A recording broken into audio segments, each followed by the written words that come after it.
Yung may mga asawa dyan, yung mga misis dyan, lutuin yung asawa nyo nito. Siguradong sigurado, matutuwa sila. Lalo na pag may hangover sila, lutuan nyo. Panggain nyo ba?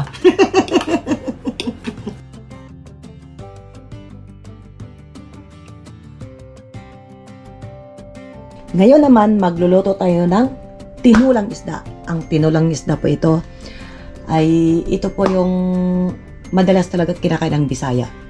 Marami ding mga mga hindi alam kung paano lutuin yung tinulay. Para dapat yung hindi maging malangsa. Ngayon, ipapakita ko sa inyo yung aking isda. Yan. Ang gamit ko po ay ulo na may kasamang panga. Yan. Ito po yung isda yung gamit ko na tutulahin ko. Ito po. Pero inikay naman sa isda kung ano yung gusto yung gamit. Buntot, magitna,